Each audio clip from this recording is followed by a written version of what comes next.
3 hari setelah perceraian, saya makan siang bersama ayah saya, Presiden Direktur Grup Nusantara. Tak disangka, saya bertemu dengan mantan suami dan selingkuhannya. Wanita itu menyindir saya telah menggait om-om kaya. Saya hanya menoleh dan memanggil satu kata, "Papa," dan keduanya langsung membeku. Palu kecil, saya baru saja menyentuh potongan ikan kakap kukus jahe yang masih panas, ketika sebuah suara dari belakang membuat seluruh tubuh saya kaku. "Loh, ini bukannya Mbak Kirana Putri, ya?" Suara itu melengking dan tajam, sengaja memanjangkan setiap suku kata seolah ingin seluruh restoran mendengarnya. Saya tidak perlu menoleh untuk tahu bahwa itu adalah Rania, wanita yang menyelinap masuk ke dalam pernikahan 3 tahun saya. Dan setelah saya menandatangani surat cerai, dia berpikir dirinya telah resmi naik ke posisi yang selalu ia dambakan. Restoran ini terletak di lantai 28 sebuah hotel megah di kawasan SCBD, Jakarta. Siang itu, sinar matahari menembus kaca, menyinari gelas-gelas anggur merah di atas meja. Suasana yang tadinya tenang dan mewah, kini pecah hanya karena satu kalimat sengaja dari Rania. Hampir semua mata tertuju ke arah saya. Saya meletakkan potongan ikan ke dalam piring, lalu perlahan menyeka sudut bibir. Pria yang duduk di hadapan saya tetap tenang menyesap tehnya. Beliau hanya melirik sekilas ke belakang saya, lalu kembali menatap saya. Tatapan itu tidak panik, tidak terganggu, hanya ada seulas senyum tipis, seolah ingin melihat bagaimana saya akan menangani situasi ini. Rania berjalan ke sisi meja saya. Ia mengenakan gaun putih mahal, pergelangan tangannya berkilauan dengan gelang berlian yang pernah saya lihat di laci mantan suami saya. Waktu itu, Bima Aditya bilang itu adalah hadiah dari rekan bisnis yang salah kirim, dan meminta saya untuk tidak banyak bertanya. Sekarang, benda itu melingkar di pergelangan tangan Rania, bersinar hingga menyilaukan mata. Di sampingnya adalah Bima, pria yang pernah saya panggil suami. Ia mengenakan setelan abu-abu, posturnya tinggi, wajahnya tetap sedingin es, seperti selama 3 tahun terakhir. Bedanya, hari ini di sisinya bukan lagi saya, melainkan wanita yang telah menghancurkan seluruh kepercayaan saya pada pernikahan. Rania melipat tangannya, menatap saya dari atas ke bawah. Baru 3 hari cerai sudah buru-buru makan sama pria tua. Wah, Mbak Kirana, Anda benar-benar membuat orang terbuka wawasannya. Saya tetap diam. Ia semakin menjadi-jadi, melirik pria di hadapan saya lalu tertawa sinis. "Om, sebaiknya Om hati-hati. Wanita ini kelihatannya saja polos, tapi matre sekali. 3 tahun di keluarga Pratama, makan, pakai, belanja, semuanya pakai uang Mas Bima. Sekarang baru saja dicerai, sudah cari sandaran baru. Jangan sampai tertipu, Om." Bima mengerutkan kening. Bukan karena kasihan pada saya, tapi karena ia merasa malu Rania membuat keributan di tempat mewah. "Rania, sudah cukup. Cukup apanya, Mas?" Rania menoleh padanya, suaranya manja tapi matanya masih penuh racun. "Aku kan cuma bicara fakta. Dulu Mbak Kirana selalu berlagak suci, tidak mau berebut apa-apa. Ternyata cuma menunggu hari cerai untuk ganti ke pria yang lebih kaya." Saya meletakkan serbet di meja, mengangkat kepala menatapnya. "Kamu sudah selesai bicara?" Rania sedikit tertegun. Mungkin ia tidak menyangka saya akan setenang ini. Dulu di kediaman keluarga Pratama, saya selalu mengalah. Ibu mertua bicara kasar, saya diam. Suami bersikap dingin, saya diam. Rania mengirim pesan provokatif, saya juga diam. Kesabaran saya membuat mereka berpikir saya lemah, seolah saya dilahirkan untuk diinjak-injak. Bima menatap saya, suaranya merendah. "Kirana, meskipun kita sudah bercerai, kamu tidak perlu merendahkan dirimu seperti ini. Kamu mau pergi dengan siapa itu hakmu, tapi kalau begini, apa kata orang luar nanti?" Saya tertawa, tawa yang sangat ringan. Tapi hati saya sudah sedingin es hingga saya sendiri merasa asing. "Apa kata orang luar? Apa hubungannya denganmu?" Wajah Bima menjadi gelap. "Kamu bicara padaku seperti itu? Lalu harus bicara seperti apa?" Saya menatap lurus ke matanya. "Bima Aditya, surat cerai sudah kamu tanda tangani, saya juga sudah. Sejak saat itu, kamu tidak punya hak lagi mengatur saya makan dengan siapa, bertemu siapa, atau hidup seperti apa." Rania tertawa sinis. "Hanya berlagak kuat saja. Tanpa Mas Bima, kamu pikir kamu itu siapa?" Kalimat itu membuat saya terdiam sejenak. Saya pernah menanyakan itu pada diri sendiri berkali-kali. Tanpa Bima, saya ini siapa? 3 tahun menjadi istrinya, saya hampir lupa nama saya sendiri. Saya bangun sebelum seisi rumah untuk menyiapkan sarapan. Saya ingat setiap jenis obat ibu mertua, setiap jadwal rapat suami, setiap makanan kesukaannya, setiap warna dasi yang biasa ia pakai saat bertemu klien. Saya pernah berpikir, jika saya cukup baik, suatu hari nanti ia akan menoleh pada saya. Tapi pada akhirnya, yang saya dapatkan adalah selembar surat cerai, sebuah kamar yang dingin, dan notifikasi pesan mesranya dengan Rania di tengah malam. Saya tidak ingin berdebat lagi. Saya menoleh pada pria di hadapan saya, berkata dengan suara lembut, "Papa, kita pergi saja. Hanya satu kata papa, seisi meja seolah membeku. Senyum di bibir Rania lenyap seketika. Bima terpaku di tempatnya, matanya membelalak menatap saya, lalu beralih pada pria yang baru saja meletakkan cangkir tehnya. Pria itu perlahan berdiri. Beliau lebih tinggi setengah kepala dari Bima, rambutnya sudah mulai memutih tapi auranya begitu tenang dan berwibawa hingga membuat orang tidak berani menatapnya terlalu lama. Setelan hitam yang beliau kenakan dijahit dengan sangat rapi. Kancing manset berwarna biru tua di bawah cahaya lampu memancarkan kilau yang dingin dan mahal. Beliau menatap Rania, suaranya tenang. Kirana adalah putri kandung saya. Rania mundur selangkah. Tidak mungkin. Dia kan anak yatim piatu. Seluruh keluarga Pratama tahu begitu, potong saya. Tidak ada yang tahu bukan berarti tidak benar. Bima menatap pria di hadapannya, wajahnya perlahan memucat. Mungkin baru saat ini ia sadar siapa pria yang berdiri di hadapannya. Baskara Aditama, Presiden Direktur Grup Nusantara, orang yang ayahnya sendiri berkali-kali ingin temui tapi tidak pernah mendapat kesempatan. Keluarga Pratama di kota ini mungkin tergolong kaya, tapi di hadapan Grup Nusantara, mereka tak lebih dari perahu kecil di tengah samudra luas. Suara Bima menjadi serak. Bapak Baskara Aditama? Ayah saya tidak menjawab, beliau hanya menoleh pada saya dan mengulurkan tangannya. Kirana, ayo pulang. Saya meletakkan tangan saya di atas tangan ayah. Saat melewati Rania, saya berhenti, menatap gelang berlian di tangannya lalu tersenyum. Kalau kamu suka memungut barang yang tidak diinginkan orang lain, simpan saja baik-baik. Wajah Rania pucat pasi. Bima bergegas menyusul saya. Kirana, tunggu. Dengarkan penjelasanku. Saya menghindari tangannya. Sudah terlambat. Di luar hotel, mobil ayah sudah menunggu. Ketika pintu mobil tertutup, saya melihat melalui kaca film yang gelap. Bima berdiri membeku di lobi. Selama 3 tahun, ia tidak pernah menatap saya dengan tatapan seperti itu. Panik, menyesal, tidak rela. Tapi semua itu sudah tidak ada artinya lagi. Mobil melaju meninggalkan pusat kota. Saya bersandar di kursi, tangan saya masih sedikit gemetar. Bukan karena takut, tapi karena luka lama yang baru saja ditarik keluar dari dada. Ayah menatap saya lama sekali, lalu berkata, sudah merasa lebih lega. Saya memejamkan mata, iya, sedikit. Beliau meletakkan tangannya di atas punggung tangan saya, suaranya merendah. Kalau begitu, mulai hari ini, biarkan papa membantumu menuntut sisanya. Hutang keluarga Pratama padamu tidak bisa lunas hanya dengan permintaan maaf. Ponsel di saku saya bergetar. Pesan dari Bima, kamu di mana? Aku ingin bertemu. Saya membalikkan layar ponsel. 3 hari setelah perceraian, akhirnya ia ingat untuk mencari saya. Sayang sekali, wanita yang dulu selalu menunggunya menoleh, sudah lama mati di rumah keluarga Pratama. Mobil berbelok ke jalanan rindang di kawasan Menteng. Saya melihat gerbang besi besar vila keluarga kami perlahan terbuka. 3 tahun lalu, saya pernah melangkah melewati gerbang ini, tapi saat itu hati saya hanya memikirkan Bima.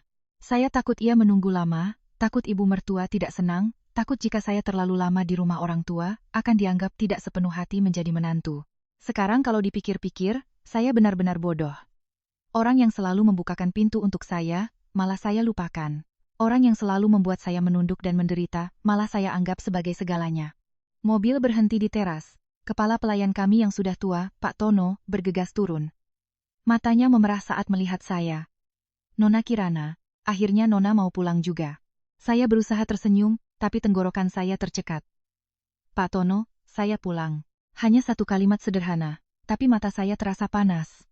Ayah berdiri di samping, tidak berkata apa-apa. Hanya meletakkan tangan di bahu saya seolah memberiku kekuatan. Rumah ini masih seperti dalam ingatan, luas, tenang, aroma kayu cendana menguar di ruang tamu.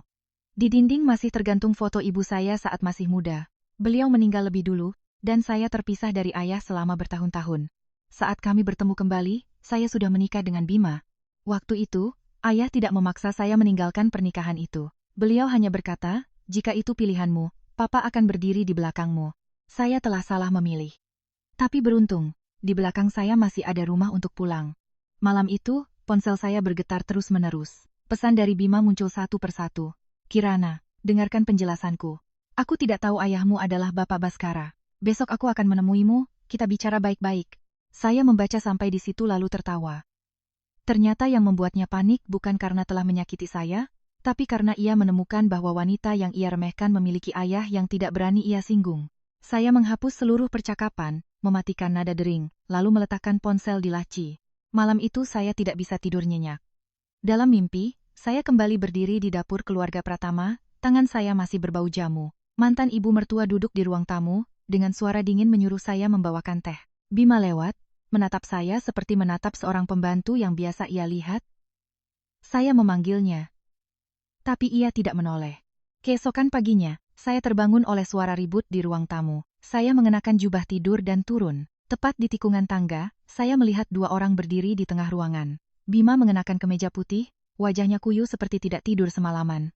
Di sampingnya adalah Ibu Larasati, mantan ibu mertua saya. Beliau masih mempertahankan sikap angkuhnya yang biasa, tapi raut kesal di wajahnya kini bercampur sedikit cemas. Melihat saya, Bima langsung berjalan cepat. Kirana, ia mengulurkan tangan hendak menggenggam tangan saya.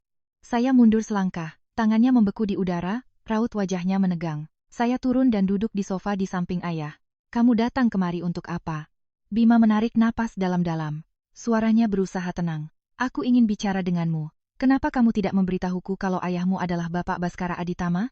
Saya menatapnya, dengan tenang bertanya balik. Kalau aku beritahu, lalu kenapa? Ia tertegun. Kalau aku tahu, mungkin semuanya tidak akan jadi seperti ini. Saya tersenyum tipis. Benar, kalau kamu tahu, mungkin kamu akan berakting lebih baik. Kamu tidak akan membiarkan ibumu melempar pakaianku ke gudang. Kamu tidak akan membiarkan Rania mengirim foto mesra ke ponselku tengah malam. Dan kamu juga tidak akan menandatangani surat cerai secepat itu. Wajah Bima memucat. Ibu Larasati langsung mengerutkan kening. Kirana, bagaimana cara bicaramu? Bagaimanapun juga kamu pernah jadi menantu keluarga Pratama. Bima sudah merendahkan diri datang ke sini mencarimu. Kamu masih mau apa lagi? Saya menoleh menatapnya. Selama 3 tahun, wanita ini tidak pernah memanggil saya dengan baik. Ia menghina saya yatim piatu, tidak punya harta bawaan, tidak pantas masuk ke gerbang keluarga Pratama. Saat saya demam tinggi pun, saya tetap harus turun ke dapur memasakkan bubur untuknya. Ia bahkan berkata, wanita yang sudah menikah harus tahu cara menderita. Saya berkata perlahan, Ibu Larasati, ini rumah saya. Kalian berdua datang tanpa izin pagi-pagi buta, yang seharusnya bertanya, mau apa lagi adalah saya. Beliau tercekat, wajahnya memerah. Bima menoleh dan membentak pelan, Ma, sudah jangan bicara lagi. Lalu ia menatap saya, suaranya merendah, Kirana, aku tahu 3 tahun ini kamu banyak menderita. Aku salah. Soal perceraian, kita bisa anggap tidak pernah terjadi. Kita mulai dari awal lagi, ya? Saya menatap pria di hadapan saya. 3 hari lalu ia masih dengan dingin menyodorkan surat cerai, mengatakan kami tidak cocok, dan memintaku jangan mengulur waktu agar tidak menyulitkan kedua belah pihak. 3 hari kemudian, ia berdiri di rumah saya, mengatakan ingin memulai kembali. Saya berdiri, berjalan ke hadapannya.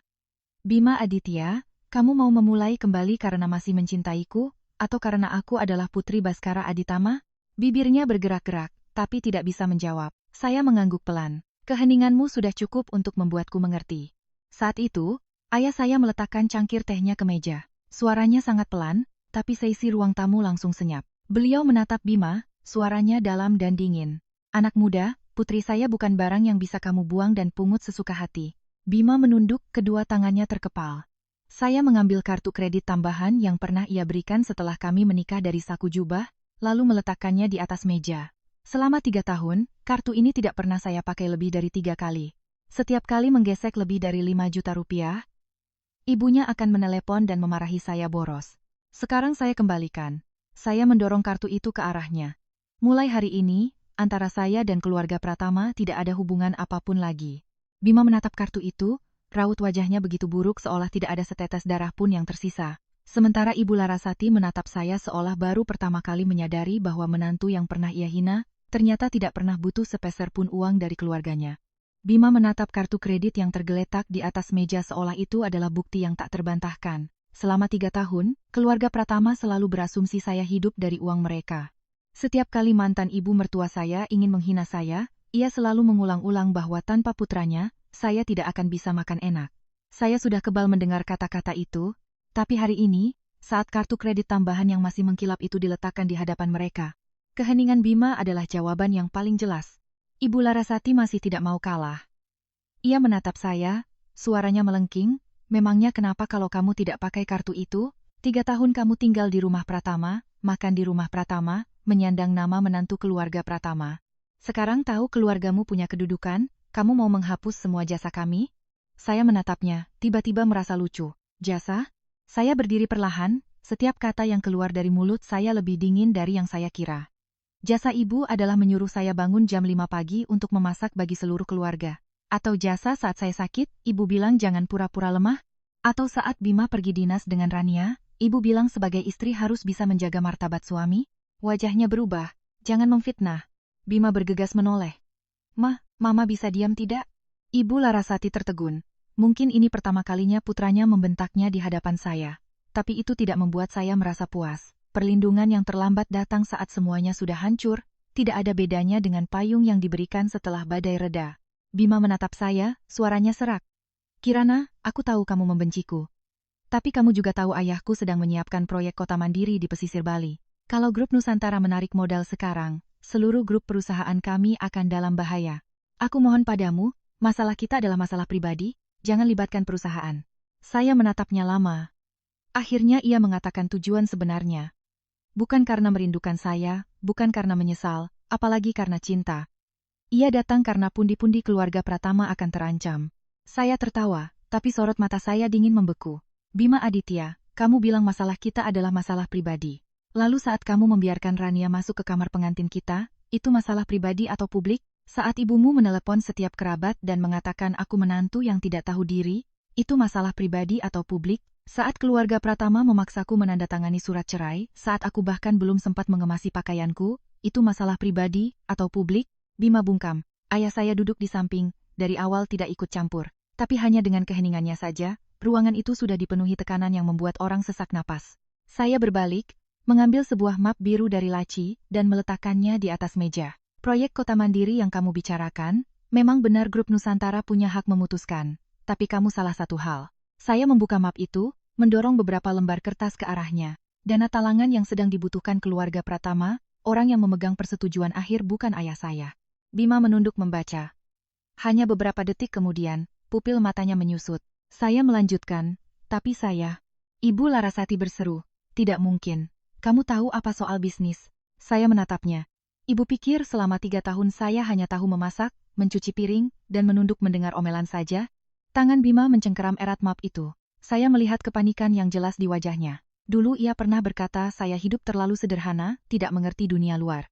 Tapi ia tidak tahu, di malam-malam saat ia dengan dingin membelakangi saya untuk tidur, saya tetap belajar tentang keuangan, membaca laporan, dan diam-diam menggunakan uang pribadi yang ayah berikan untuk berinvestasi. Saya tidak memamerkannya bukan karena tidak punya, tapi karena saat itu saya bodoh dan percaya bahwa sebuah pernikahan membutuhkan ketulusan lebih dari sekadar status. Bima mengangkat kepala, matanya memerah. Sejak kapan kamu mempersiapkan ini? Sejak hari pertama aku menemukanmu berbohong padaku. Ia mundur setengah langkah. Saya menutup map itu. Pulanglah. Kalau keluarga Pratama mau bicara bisnis, suruh ayahmu membuat janji dengan sekretaris grup Nusantara. Tapi kalau kamu datang sebagai mantan suami, maaf, saya tidak terima tamu. Bima menatap saya seolah ingin mengatakan sesuatu, tapi ayah saya sudah angkat bicara. Pak Tono, antarkan tamu keluar. Kepala pelayan kami segera melangkah maju. Silakan, Tuan Bima, Nyonya Larasati. Ibu Larasati marah hingga gemetar, tapi tidak berani membuat keributan di hadapan ayah saya. Saat Bima berjalan beberapa langkah, ia menoleh ke arah saya. Kirana, apa kamu benar-benar ingin mendorongku ke jalan buntu? Saya menatapnya, menjawab dengan tenang, bukan. Kamu sendiri yang berjalan ke sana. Pintu besar tertutup di belakang mereka. Saya berdiri diam di tempat untuk waktu yang lama. Sampai telapak tangan saya basah oleh keringat, baru saya sadar saya masih gemetar. Ayah berjalan mendekat, dengan lembut mengambil map dari tangan saya. Kamu melakukannya dengan baik. Saya tersenyum tipis, aku kira aku akan merasa senang. Tidak senang juga tidak apa-apa, kata ayah pelan. Menuntut keadilan tidak selalu membuat orang senang, tapi itu membantumu agar tidak lagi diinjak-injak. Saya belum sempat menjawab, telepon Pak Tono berdering. Beliau mengangkatnya, raut wajahnya sedikit berubah, lalu menoleh pada saya. Nona, di depan gerbang ada seorang wanita bernama Rania. Dia bilang ingin bertemu Nona untuk meminta maaf. Saya melihat keluar jendela. Sinar matahari pagi menyinari halaman berubin putih, terasa dingin dan menyilaukan. Biarkan dia masuk. Pak Tono baru saja berbalik, ayah saya sudah meletakkan cangkir tehnya, tatapannya lebih dalam dari biasanya. Kamu yakin mau menemuinya? Saya mengangguk. Ada beberapa drama yang harus ditonton sampai babak akhir untuk tahu seberapa hebat aktornya. Ayah tidak menghalangi saya lagi. Beliau berdiri, perlahan berjalan menuju ruang kerjanya. Tapi sebelum masuk, beliau menoleh dan berkata, Papa ada di dekat sini. Kalau ada apa-apa, Panggil. Saya menatap bayangannya yang hilang di balik pintu kayu besar, hati saya tiba-tiba sedikit tenang. Ayah selalu seperti itu. Tidak merebut hak saya untuk memutuskan, tapi juga tidak pernah benar-benar membiarkan saya sendirian. Beliau berdiri di belakang, cukup jauh agar saya bisa melangkah sendiri, tapi cukup dekat agar saya tidak takut jatuh. Kurang dari 5 menit kemudian, Rania diantar masuk oleh Pak Tono. Penampilannya hari ini sangat berbeda dari sikap sombongnya di restoran. Tidak ada gaun mewah, tidak ada perhiasan berkilauan. Hanya sebuah gaun sederhana berwarna krem, rambut diikat longgar, dan matanya merah bengkak seolah menangis semalaman. Begitu melihat saya, ia langsung berhenti, bibirnya bergetar. "Mbak Kirana." Saya duduk di sofa, tidak menjawab. Rania melangkah 2 kali lagi, lalu tiba-tiba berlutut di lantai marmer. Suara lututnya membentur lantai terdengar kering di ruang tamu yang luas. Pak Tono yang berdiri di sampingnya pun sedikit mengerutkan kening, tapi saya hanya menatapnya dengan tenang.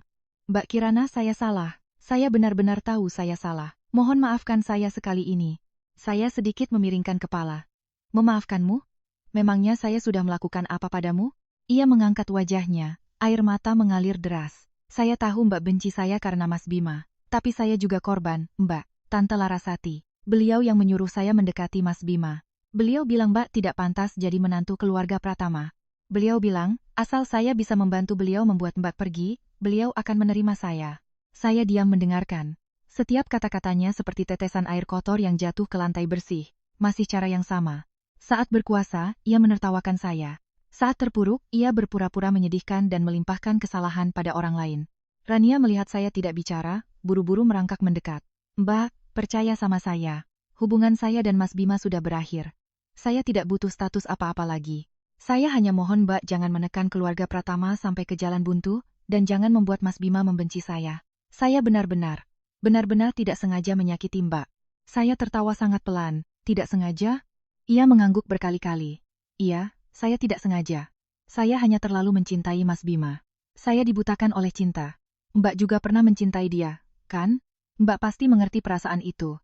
Kalimat terakhirnya membuat hati saya dingin. Ya, saya pernah mencintai Bima. Justru karena pernah mencintai, saya tahu betul betapa bodohnya seseorang saat membohongi diri sendiri. Tapi cinta bukan alasan untuk menginjak-injak hidup orang lain. Cinta, apalagi, bukan alasan bagi seorang wanita untuk tersenyum saat melihat wanita lain didorong ke jurang penderitaan. Saya berdiri, berjalan ke lemari minuman, menuangkan segelas air putih untuk diri sendiri. Saya tidak minum alkohol, karena hari ini pikiran saya harus jernih. "Rania, kamu masih ingat sore hujan lebih dari setahun yang lalu?" Raut wajahnya berubah sangat cepat. Hanya sekilas, tapi saya bisa melihatnya. Saya tidak mengerti apa yang Mbak bicarakan. Saya berbalik, menatap lurus ke matanya. Villa keluarga Pratama, tangga di lantai 2. Pembantu dipanggil ke gerbang belakang. Kamera CCTV di koridor kebetulan sedang dalam perbaikan. "Kamu benar-benar tidak ingat apa-apa?" Bibir Rania memucat. "Mbak Kirana, kejadian itu kecelakaan. Tante Larasati juga bilang Mbak terpeleset." "Oh ya?" Saya meletakkan gelas air di meja, mengeluarkan ponsel. Jari saya menyusuri layar, berhenti di sebuah file rekaman suara yang sudah tersimpan di folder terkunci selama berbulan-bulan. Nama filenya sangat singkat, Sore Hujan. Rania melihat ponsel di tangan saya, seluruh tubuhnya kaku. Mbak dapat itu dari mana?" Saya tidak langsung memutarnya. Saya ingin melihat dengan jelas wajahnya saat ini. Wajah seseorang yang baru saja berlutut memohon ampun sambil terus menghitung berapa lama lagi ia bisa berbohong. Saya bertanya perlahan, "Coba tebak." Rania menggeleng, air matanya kembali mengalir, tapi kali ini tidak lagi seperti akting. Itu adalah ketakutan yang nyata. "Mbak Kirana, dengarkan penjelasan saya. Hari itu saya hanya mengikuti perintah Tante Larasati. Saya tidak menyentuh Mbak. Saya hanya memanggil pembantu keluar. Saya tidak menyangka semuanya akan menjadi seserius itu." Jantung saya terasa nyeri. Meskipun sudah mempersiapkan diri, meskipun sudah berjanji tidak akan lemah, tapi saat mendengar pengakuannya langsung, luka lama itu seolah disobek lagi. Saya menunduk menatap wanita yang gemetar di kaki saya. "Tidak serius?" Setelah hari itu saya dirawat di rumah sakit selama 3 hari. Saya kehilangan hal paling berharga dalam hidup saya. Sementara kamu, memakai gaun cantik, minum teh dengan ibu mertua saya, menunggu hari saya diusir dari keluarga Pratama. Rania menangis terseduh-seduh. "Maafkan saya benar-benar minta maaf." Saya menekan tombol putar pada rekaman itu. Sebuah suara yang familiar terdengar di ruang tamu, dingin seperti sabetan pisau. "Selama dia tidak punya pegangan lagi, Bima cepat atau lambat akan bosan. Tugasmu adalah menahannya." urusan di dalam rumah biar tante yang urus. Setelah itu, terdengar suara Rania yang lebih kecil tapi jelas setiap katanya. Tante tenang saja. Dia kan orangnya penurut begitu, kalaupun difitnah juga tidak akan berani macam-macam. Rania jatuh terduduk di lantai. Tepat pada saat itu, dari luar ruang tamu terdengar langkah kaki yang tergesa-gesa. Saya mengangkat mata, melihat Bima berdiri membeku di ambang pintu. Wajahnya pucat pasi seolah baru saja mendengar vonis untuk dirinya sendiri. Bima berdiri di ambang pintu ruang tamu, tangannya masih di gagang pintu, tapi seluruh tubuhnya kaku seolah terpaku. Tatapannya tertuju pada ponsel di tangan saya, lalu perlahan beralih ke Rania yang terduduk di lantai. Pada saat itu, saya melihat semua yang coba ia sembunyikan selama 3 tahun hancur berkeping-keping di wajahnya. Kesombongan, kepercayaan diri, sikap dingin, semuanya lenyap. Yang tersisa, hanyalah seorang pria pucat dan bingung, yang baru saja mendengar kebenaran yang seharusnya ia ketahui sejak lama. Rania menoleh padanya, wajahnya sepucat mayat. Mas Bima, dengarkan penjelasanku. Bima tidak mendekat, ia hanya menatapnya, suaranya serak. Rekaman itu, asli? Rania menggeleng-gelengkan kepala, air mata membanjir. Bukan seperti yang Mas pikirkan. Itu jebakan Mbak Kirana. Dia benci aku, jadi dia sengaja mengeditnya. Mas harus percaya padaku, aku begitu mencintaimu, bagaimana mungkin aku? Aku tanya, rekaman itu asli atau tidak? Suara Bima tiba-tiba meninggi, membuat seisi ruangan sedikit bergetar. Rania tersentak. Saya berdiri di sampingnya dengan ketenangan yang aneh. Mungkin karena saya sudah terlalu sering membayangkan adegan ini. Membayangkan Bima tahu kebenarannya, membayangkan ia menyesal, membayangkan ia kembali meminta maaf pada saya. Tapi saat itu benar-benar terjadi, saya sadar hati saya tidak lagi mengharapkan apapun darinya. Rania merangkak, memeluk kakinya. Mas, aku salah, tapi semua ini karena Tante Larasati. Beliau bilang kalau tidak begitu, Mbak Kirana akan terus menempel padamu. Aku hanya terlalu mencintaimu, Mas. Aku takut kehilanganmu, makanya aku khilaf. Bima menunduk menatapnya, matanya merah padam. Khilaf?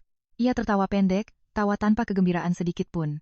Karena khilaf, kamu dan ibuku merencanakan semua itu, karena khilaf, kamu berdiri di hadapanku dan bilang Kirana jatuh sendiri? Karena khilaf. Selama lebih dari setahun kamu membiarkan aku berpikir dia lemah, dan sengaja menggunakan kejadian itu untuk menahanku? Rania menangis terseduh-seduh. Aku tidak punya pilihan lain. Saya mendengar itu dan tidak tahan lagi. Tidak punya pilihan lain? Saya melangkah maju, menatap lurus padanya. Kamu punya ribuan cara untuk menjauhi pria yang sudah beristri. Kamu punya ribuan cara untuk menjaga harga dirimu. Tapi kamu memilih untuk masuk ke rumahku, memakai bajuku, menggunakan barang-barangku, lalu bersama ibu mertuaku mendorongku ke jalan buntu. Rania, jangan gunakan cinta sebagai topeng untuk menutupi keserakahanmu. Ia mengangkat kepala menatap saya, bibirnya bergetar tapi tidak bisa berkata-kata. Bima menoleh pada saya. Ia maju selangkah, suaranya bergetar. Kirana, aku benar-benar tidak tahu. Kalau aku tahu, aku tidak akan pernah. Tidak akan pernah apa? Potong saya. Tidak akan pernah meninggalkanku sendirian di rumah sakit? Tidak akan pernah percaya pada kata-kata Rania? Tidak akan pernah membiarkan ibumu menyebutku perempuan sial di depan kerabat? Setiap kalimat yang saya ucapkan, wajah Bima semakin pucat. Saya menatapnya, rasa sakit di hati saya telah membeku menjadi lapisan es tipis. Ketidaktahuanmu tidak berarti kamu tidak bersalah. Selama 3 tahun, kamu tidak perlu ditipu siapapun. Kamu hanya perlu tidak mencintaiku, itu sudah cukup untuk membuatmu percaya semua hal buruk tentangku. Bima seolah tertusuk di titik terlemahnya. Ia mundur, bahunya menabrak ujung lemari kayu. Maafkan aku. 3 kata itu jatuh di ruangan yang luas, begitu ringan hingga nyaris tak berarti. Saya pernah menunggunya sangat lama. Menunggu di malam-malam saat ia tidak pulang, menunggu saat saya demam tinggi dan harus duduk di ruang tamu menanti perintah ibunya, menunggu saat saya menandatangani surat cerai dengan tangan dingin membeku. Tapi sekarang, kata itu datang terlambat. Saya menoleh pada Pak Tono. Antarkan Nona Rania keluar. Rania panik, berpegangan pada kaki meja. Tidak, Mbak Kirana, maafkan saya. Kalau Mas Bima meninggalkan saya tidak punya apa-apa lagi. Saya menatapnya, suara saya tenang. Saat kamu merebut sesuatu yang bukan milikmu, seharusnya kamu sudah memikirkan hari ini. Pak Tono memanggil 2 pelayan lain. Mereka tidak kasar, hanya dengan tegas menarik Rania untuk berdiri. Ia menangis sambil memanggil nama Bima, tapi Bima tidak menatapnya lagi. Sampai suara tangisan itu hilang di balik pintu besar, ruang tamu hanya menyisakan saya dan dia. Bima berdiri di sana untuk waktu yang lama, lalu tiba-tiba menundukkan kepalanya di hadapan saya. Kirana, beri aku satu kesempatan untuk memperbaiki kesalahan. Saya menatap rambut yang dulu pernah membuat saya sakit hati hingga tak bisa tidur, tapi hati saya tidak melunak sedikit pun. Kalau mau memperbaiki kesalahan, pulang dan tanyai ibumu. Tanyakan berapa banyak lagi hal yang ia sembunyikan darimu. Ia mengangkat kepalanya dengan cepat. Maksudmu? Saya mengambil ponsel, membuka sebuah file berisi tangkapan layar riwayat panggilan, rekam medis, notulen internal, dan beberapa pesan lama. Saya meletakkan semuanya di hadapannya. Kamu pikir Rania satu-satunya orang yang ingin aku enyah dari keluarga Pratama? Bima menunduk dan hanya beberapa detik kemudian, tangannya mulai gemetar. Saya berkata perlahan, orang di balik semuanya adalah ibumu. Bima menatap tajam kertas-kertas di atas meja, raut wajahnya berubah sedikit demi sedikit. Awalnya kaget, lalu bingung, dan akhirnya sejenis rasa sakit yang bercampur dengan ketidakpercayaan. Saya tahu perasaan itu. Hari ketika saya menemukan perselingkuhannya dengan Rania, saya juga memiliki ekspresi yang sama. Bedanya, saat itu tidak ada yang berdiri di samping saya, dan bertanya, apakah saya kesakitan. Ia mengambil salinan riwayat panggilan, suaranya tercekat. Ini nomor mama. Saya menjawab dengan tenang. Benar. Sore itu, sebelum semuanya terjadi, ibumu menelepon kepala pelayan lama sebanyak 3 kali. Setelah itu, seluruh staf di rumah utama dipindahkan ke halaman belakang. 15 menit kemudian, CCTV di koridor lantai 2 tiba-tiba kehilangan sinyal. 20 menit kemudian, saya dilarikan ke rumah sakit. Bima menggelengkan kepala, seolah jika ia menggeleng lebih keras, kebenaran di depan matanya akan hilang. Tidak mungkin. Mama mungkin tidak menyukaimu, tapi beliau tidak akan sampai sejauh itu. Saya tersenyum tipis. Tidak sampai sejauh apa? Tidak sampai menganggapku duri dalam daging? Tidak sampai menyebutku wanita tak jelas asal-usulnya di depan kerabat? Tidak sampai menyuruhmu segera menceraikanku agar bisa menikahi wanita yang lebih berguna bagi keluarga Pratama? Ia terdiam. Keheningannya lebih jelas dari pengakuan apapun. Saya membuka sebuah pesan lama, mendorong ponsel ke arahnya. Itu adalah percakapan antara Ibu Larasati dan Rania yang saya dapatkan dengan susah payah. Isinya tidak panjang, tapi cukup untuk membuat seseorang sadar dari mimpi. Selama Kirana pergi dari rumah ini, Tante punya cara agar Bima menikahimu. Kalau dia tidak mau pergi, Tante, kalau begitu, buat dia tidak punya alasan lagi untuk tinggal. Tangan Bima bergetar hebat hingga ponselnya nyaris jatuh. Ia mengangkat kepala menatap saya, matanya merah padam. Kenapa kamu tidak memberitahuku lebih awal? Pertanyaan itu membuat saya tertawa, tawa yang sangat pelan, tapi dada saya terasa sakit. Sudah. Aku sudah memberitahumu. Ia tertegun. Kapan? Malam hari setelah aku pulang dari rumah sakit. Aku bilang padamu kejadian itu tidak wajar. Aku bilang ibumu dan Rania ada di lantai 2 sebelum aku celaka. Kamu ingat jawabanmu saat itu? Wajahnya pucat pasi. Saya menatap lurus padanya, perlahan mengulangi setiap kata. Kamu bilang, jangan gunakan penderitaanmu untuk memfitnah orang lain. Kamu bilang Rania baik hati datang menjengukku, sementara aku berhati sempit. Kamu bilang ibumu sudah tua, sebagai menantu aku harus tahu cara mengalah. Bima mundur selangkah, mungkin ia sudah ingat. Ingat malam itu saya duduk di ranjang rumah sakit, tangan masih tertancap infus, bibir pucat, tapi masih berusaha menggenggam tangannya memohon agar ia percaya padaku sekali saja. Dan ia, dengan dingin melepaskan tangan saya, mengucapkan kalimat yang ringan seperti angin tapi cukup untuk mendorong saya ke dasar jurang. Kirana, jangan minta maaf lagi. Saya mengambil kembali ponsel saya. Permintaan maafmu tidak bisa menyelamatkan diriku yang dulu, juga tidak bisa mengubah fakta bahwa kamu memilih untuk berpihak pada mereka.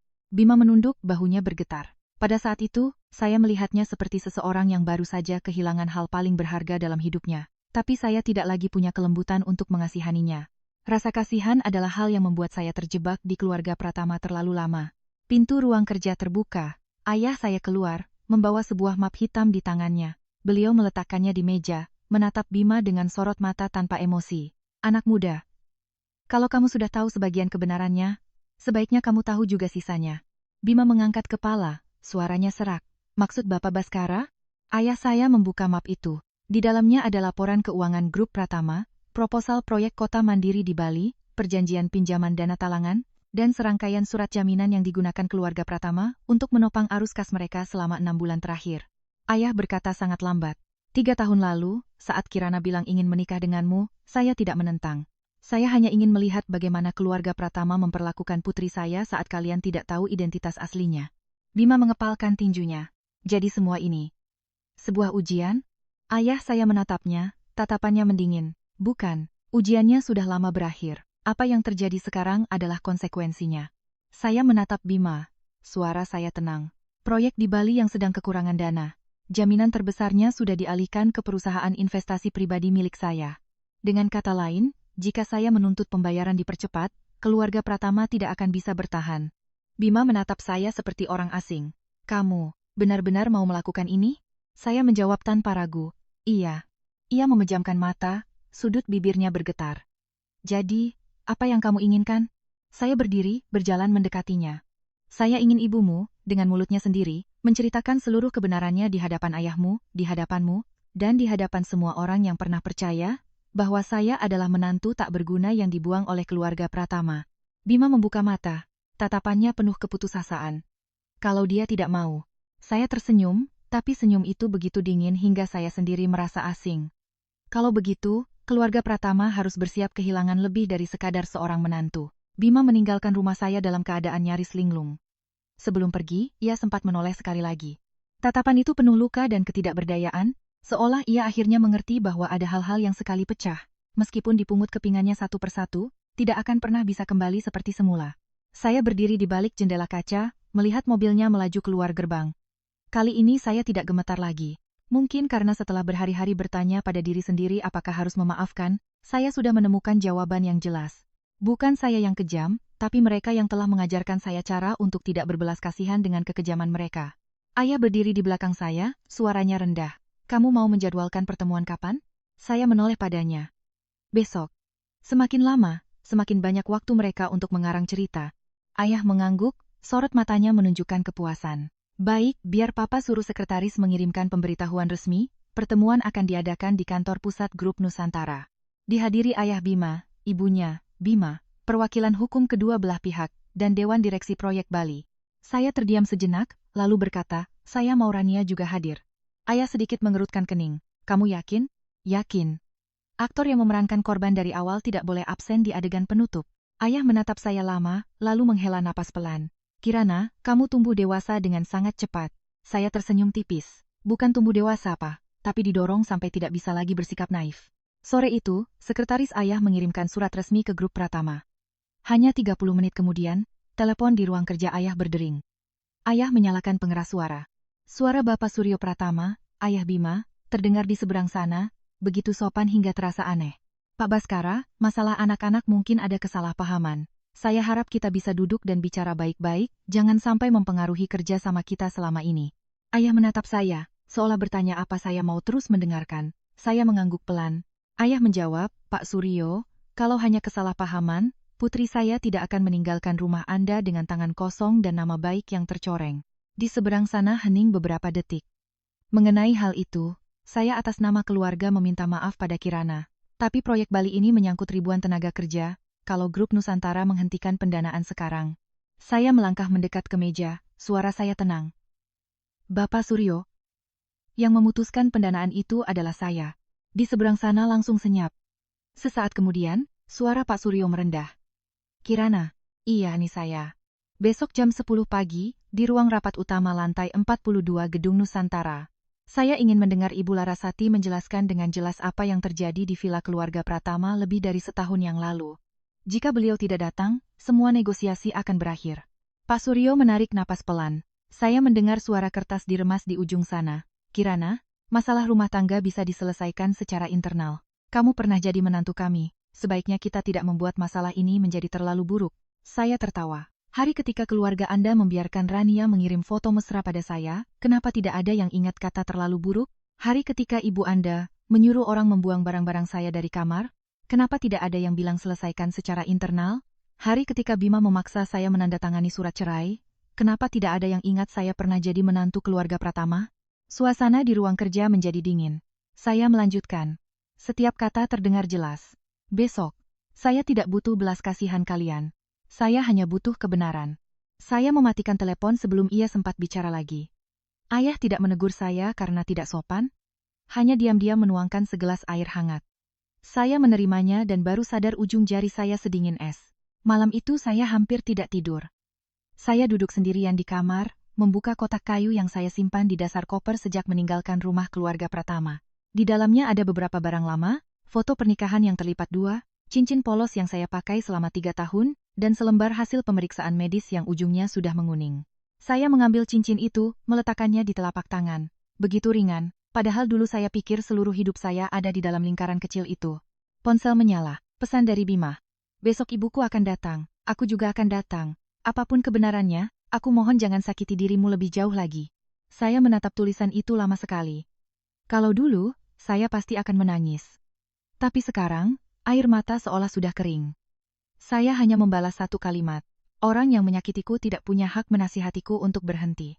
Keesokan paginya, saya mengenakan setelan berwarna krem, riasan tipis, rambut disanggul rapi. Di cermin, wanita yang menatap balik bukan lagi Kirana yang menunduk di dapur keluarga Pratama. Ia punya mata yang tenang, bahu yang tegap, dan luka dalam yang belum sembuh, tapi tidak lagi menyembunyikannya seolah itu adalah aib. Saat mobil berhenti di depan gedung Nusantara, ayah sudah menunggu di lobi. Beliau mengulurkan lengannya. Ayo, nak. Saya menatap lantai tertinggi gedung itu, tempat keluarga Pratama sedang menunggu putusan pertama dari saya, lalu melangkah masuk ke dalam lift. Pintu lift terbuka di lantai 42. Koridor kaca terasa dingin dan terang, di luar terhampar pemandangan kota Jakarta di bawah sinar matahari. Saya berjalan di samping ayah, setiap langkah kaki saya terdengar pelan di lantai marmer yang mengkilap. Namun, jantung saya berdebar begitu kencang seolah ada yang memukulnya dari dalam. Ruang rapat besar sudah terbuka. Di dalam, seluruh anggota keluarga Pratama sudah hadir. Suryo Pratama duduk di sisi kiri meja panjang, wajahnya serius tapi sorot matanya tak bisa menyembunyikan ketegangan. Ibu Larasati duduk di sebelahnya, kedua tangan mencengkeram tasnya, wajahnya dirias tebal tapi tetap pucat. Bima berdiri di dekat jendela, begitu melihat saya masuk, ia langsung menoleh. Tatapannya rumit seolah ingin mengatakan sesuatu, tapi akhirnya tetap diam. Rania duduk di ujung meja, menunduk, bahunya sedikit bergetar. Hari ini ia tidak lagi memiliki aura pemenang, hanya seperti pesakitan yang diseret ke hadapan pengadilan. Saya duduk di kursi utama. Ayah tidak duduk di samping saya. Beliau memilih posisi sedikit di belakang, seolah mengingatkan bahwa hari ini, sayalah yang mengambil keputusan. Saya membuka map di hadapan saya. Suara saya tenang. Terima kasih sudah datang tepat waktu. Hari ini ada dua hal yang akan kita bahas. Pertama, dana talangan untuk proyek di Bali. Kedua, kebenaran tentang apa yang terjadi di kediaman keluarga Pratama lebih dari setahun yang lalu. Suryo Pratama berdeham. Kirana, Om tahu kamu masih marah. Tapi masalah keluarga kalau dibawa ke rapat seperti ini, rasanya tidak baik untuk siapapun. Saya menatapnya. Pak Suryo, saat keluarga Pratama membiarkan saya pergi dengan citra buruk, apa ada yang pernah berpikir itu tidak baik untuk saya? Ia bungkam. Saya menoleh ke Ibu Larasati. Ia langsung menghindari tatapan saya. Ibu Larasati, saya beri Anda satu kesempatan. Bicaralah sendiri. Beliau mencengkeram tasnya hingga buku-buku jarinya memutih. Saya tidak mengerti apa yang kamu mau saya katakan. Saya mengangguk pelan, lalu memberi isyarat pada pengacara yang berdiri di belakang. Sebuah layar besar di ruang rapat menyala. Di sana ditampilkan riwayat panggilan, salinan pesan, jadwal perbaikan CCTV, dan kesaksian dari mantan pembantu. Tidak ada gambar sensitif, tidak ada adegan mengejutkan. Hanya tulisan-tulisan kering yang cukup untuk membuat sesi ruangan terasa berat. Saya berkata, sore itu, ibu menelepon kepala pelayan untuk memindahkan semua staf ke halaman belakang. CCTV di lantai 2 mati selama 27 menit. Setelah itu, saya mengalami kecelakaan di tangga. Ibu bilang itu kecelakaan. Rania bilang, dia melihat dengan mata kepala sendiri saya terpeleset. Sekarang saya tanya lagi, apakah itu benar-benar sebuah kecelakaan? Ibu Larasati gemetar. Jangan keterlaluan. Saya tersenyum.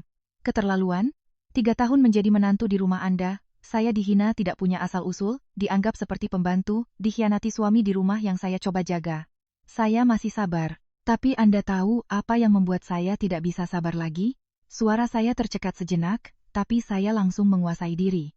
Yaitu saat Anda mengubah penderitaan saya menjadi alasan untuk mengusir saya dari rumah? Bima tiba-tiba angkat bicara, suaranya serak. Ma, tolong bicara.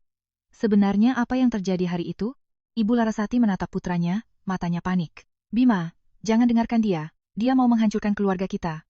Dia benci Mama, benci kamu. Dia mau balas dendam. Saya memutar rekaman suara itu. Suara Ibu Larasati terdengar jelas di ruang rapat. Selama dia tidak punya alasan lagi untuk tinggal, Bima akan segera bosan. Kamu lakukan saja seperti yang Tante suruh. Rania pecah dalam tangis. Suryo Pratama memejamkan mata, wajahnya kelabu. Bima berdiri membeku, matanya memerah seolah baru saja ditusuk oleh orang terdekatnya. Ibu Larasati gemetar, berdiri. Iya, memang aku yang merencanakannya. Tapi aku hanya ingin kamu pergi dari keluarga Pratama.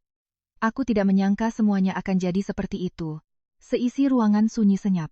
Saya menatapnya, hati saya tidak lagi marah seperti yang saya bayangkan. Hanya ada rasa dingin yang menusuk. Anda tidak menyangka, tapi Anda tetap melakukannya. Anda tidak mau bertanggung jawab, tapi konsekuensinya harus saya yang tanggung. Beliau menangis, menoleh pada Suryo Pratama.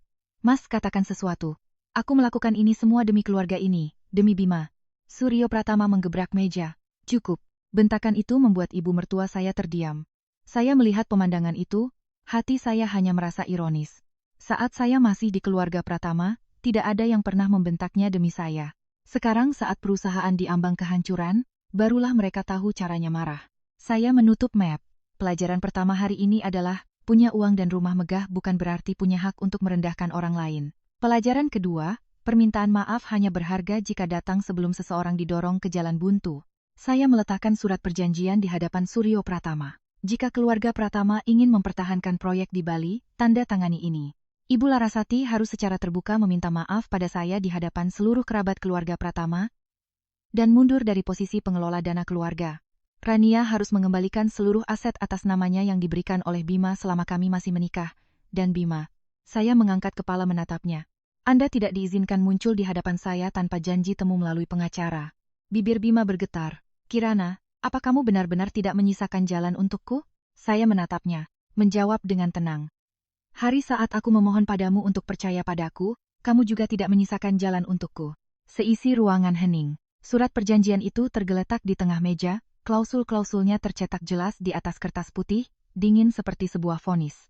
Suryo Pratama menatap lembaran itu, rahangnya mengeras. Seseorang yang terbiasa memberi perintah, kini harus duduk di hadapan saya, mempertimbangkan apakah harus menundukkan kepala. Saya tidak mendesak. Saya cukup sabar untuk menunggu keluarga Pratama merasakan bagaimana rasanya terpojok, sama seperti mereka pernah memaksa saya menelan setiap penghinaan di rumah itu. Ibu Larasati tiba-tiba berdiri. Saya tidak mau tanda tangan. Saya tidak akan minta maaf. Jangan pikir kamu punya ayah yang mendukungmu lalu bisa berbuat seenaknya. Saya mengangkat kepala menatapnya, suara saya tenang. Saya tidak pernah butuh tanda tangan Anda. Yang berhak memutuskan proyek adalah Bapak Suryo. Sedangkan permintaan maaf Anda, jika Anda tidak mau mengucapkannya, saya akan meminta pengacara mengirimkan seluruh berkas ini ke pihak berwenang dan Dewan Komisaris Grup Pratama. Wajahnya pucat pasi. Suryo Pratama menoleh, suaranya menahan amarah. Duduk, Mas, mau aku menunduk di hadapan dia? Ibu Larasati berteriak, air mata marah dan takut mengalir. Aku melakukan ini semua demi keluarga Pratama. Kalau bukan karena aku, Bima sudah terikat seumur hidup dengan perempuan tidak jelas asal-usulnya. Bima berdiri, matanya merah padam. Ma, cukup. Ibu Larasati tertegun. Bima menatapnya seperti orang asing. Aku pikir Mama hanya galak, hanya tidak suka Kirana. Tapi ternyata Mama bisa menggunakan alasan demi aku untuk menghancurkan seorang wanita yang tulus hidup di rumah kita selama 3 tahun. Apa Mama pernah berpikir, bagaimana kalau yang diperlakukan seperti itu adalah putri Mama sendiri? Ibu Larasati membuka mulut, tapi tidak ada suara yang keluar. Saya mendengar kalimat itu, tapi hati saya tidak melunak. Bima sekarang mengucapkan kata-kata yang terdengar benar, tapi semuanya datang setelah kebenaran tidak bisa lagi ditutupi. Manusia seringkali baru peduli pada keadilan, saat mereka akan kehilangan keuntungan pribadi. Suryo Pratama mengambil pulpen. Tangannya sedikit gemetar, tapi akhirnya ia tetap membubuhkan tanda tangan di halaman terakhir surat perjanjian. Suara ujung pulpen di atas kertas terdengar pelan. Tapi di telinga saya begitu jelas seperti suara pintu lama yang ditutup. Ia mendorong dokumen itu ke arah saya. Kirana, Om sudah tanda tangan. Om harap kamu menepati janji dan memberi waktu bagi grup Pratama untuk menangani arus kas. Saya memeriksa tanda tangannya lalu memberikannya pada pengacara. Saya akan menepati janji dalam lingkup perjanjian. Untuk hal-hal lain, keluarga Pratama harus bertanggung jawab sendiri. Rania, yang duduk di ujung meja, tiba-tiba angkat bicara dengan gemetar. Lalu, bagaimana dengan saya? Saya menatapnya. Pengacara akan mengirimkan daftar aset yang harus dikembalikan hari ini.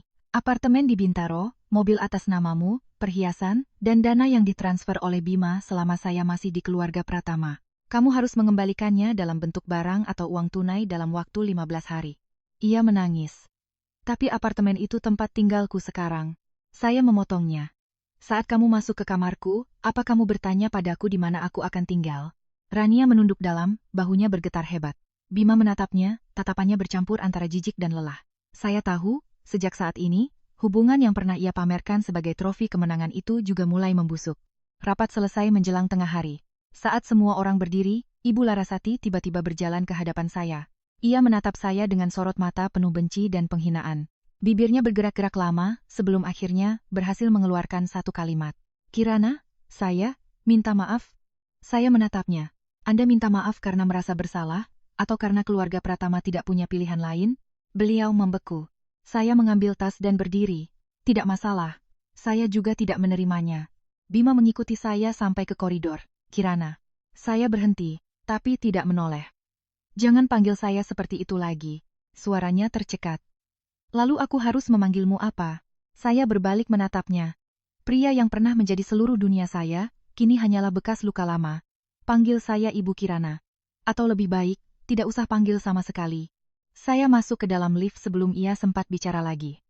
Pintu perak itu tertutup, menghalangi tatapan putus asanya di luar. Turun ke lobi, sekretaris ayah sudah menunggu dengan sebuah tablet di tangannya. Ia menunjukkan sebuah berita yang baru saja muncul di portal berita keuangan. Ibu Kirana, ada yang membocorkan informasi internal tentang rapat pagi ini. Saham grup Pratama sedang anjlok. Saya menatap judul berita yang berwarna merah menyala itu. Hati saya tiba-tiba tenang. Keluarga Pratama bahkan belum sempat bernapas setelah satu pukulan. Pukulan berikutnya sudah datang. Tapi kali ini bukan saya pelakunya. Ayah berjalan dari belakang, melihat layar tablet lalu sedikit mengerutkan kening. Ada orang dalam Pratama yang ingin memanfaatkan kesempatan ini untuk menjatuhkan seluruh keluarga mereka. Saya mengangkat kepala menatapnya. Papa pikir siapa? Ayah menatap keluar jendela, ke arah mobil Suryo Pratama, yang baru saja pergi dengan tergesa-gesa. Orang yang paling diuntungkan jika Suryo Pratama kehilangan jabatannya. Telepon saya bergetar. Sebuah nomor tak dikenal mengirimkan satu baris pesan. Jika Anda ingin tahu siapa yang dulu mengubah berkas akta nikah Anda dan Bima, datanglah ke kafe di tepi sungai di PIK malam ini jam 8. Saya menatap lekat-lekat tulisan itu, tangan saya perlahan mendingin. Berkas akta nikah, firasat buruk menyelinap ke dalam hati saya. Ternyata, rahasia terbesar dari pernikahan ini baru akan mulai terungkap sekarang. Saya menatap pesan di layar ponsel untuk waktu yang lama. 3 kata berkas akta nikah terasa seperti jarum dingin yang menusuk langsung ke bagian terdalam hati saya.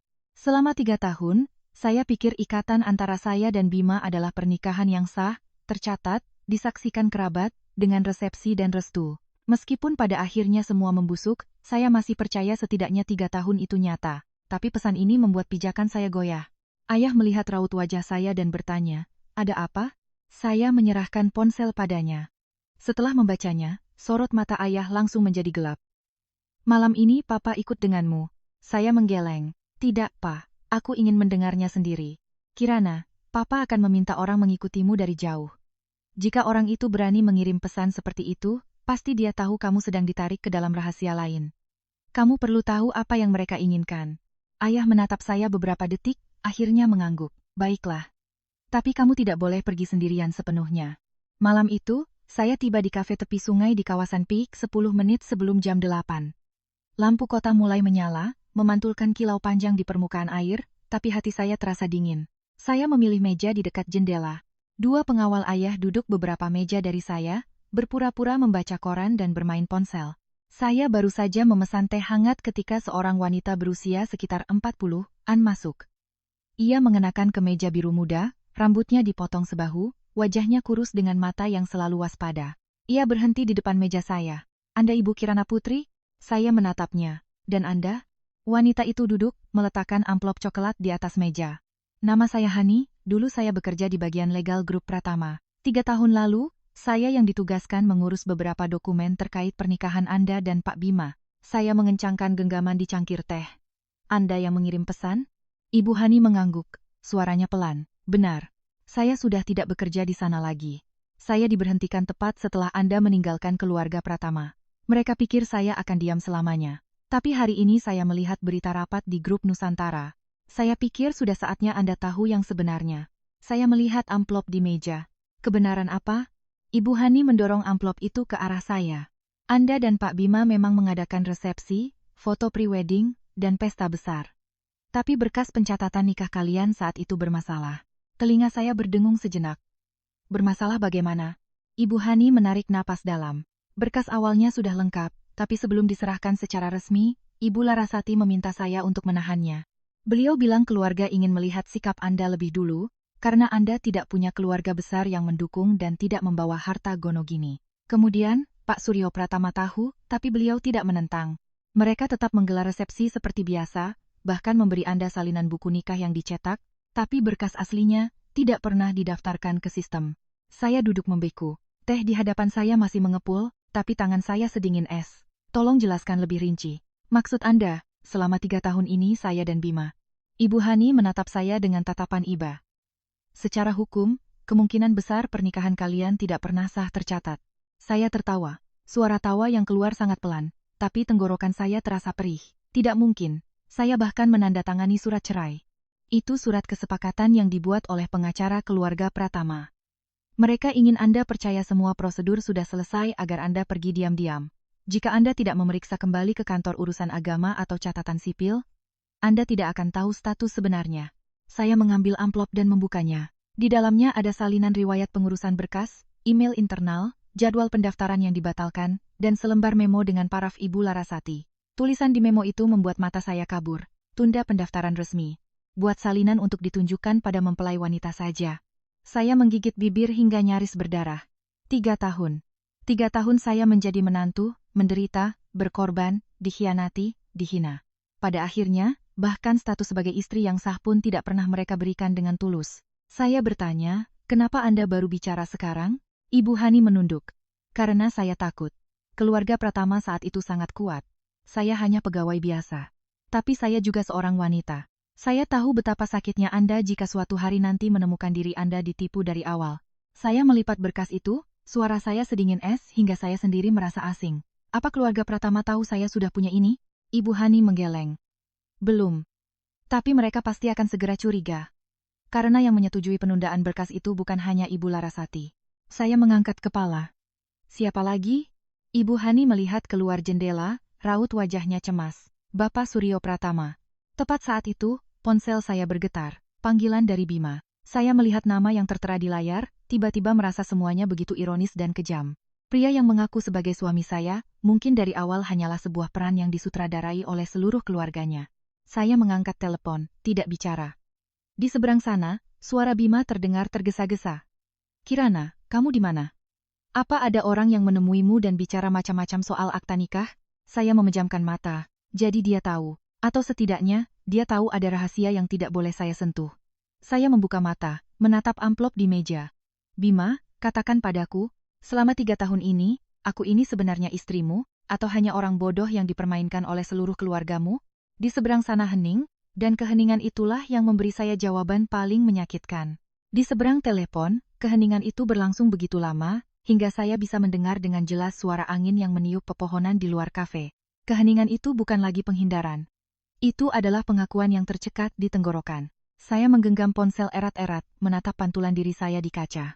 Wajah di cermin itu tetap tenang, tapi di dalam diri saya, ada seutas tali yang baru saja putus. Bima bicara. Suaranya serak. Kirana, masalah ini tidak sesederhana yang kamu pikirkan. Aku juga baru tahu belakangan. Saya tertawa, tenggorokan saya pahit. Belakangan itu kapan? Setelah menikah? Setelah aku menjadi menantu di keluargamu selama 3 tahun? Atau setelah kamu menyodorkan surat cerai untuk kutandatangani? Napasnya terdengar berat. Aku akui, awalnya aku curiga berkasnya belum tuntas. Tapi Mama bilang semuanya sudah beres. Kau percaya padanya. Kau percaya pada semua orang, kecuali aku. Kalimat itu meluncur begitu saja. Ringan, tapi saya tahu itu menusuknya tepat di sasaran. Di seberang sana terdengar ia memanggil nama saya, suaranya panik dan terluka. Kirana, kamu di mana? Aku akan menemuimu, kita bicarakan semuanya. Tidak ada lagi yang perlu kita bicarakan berdua.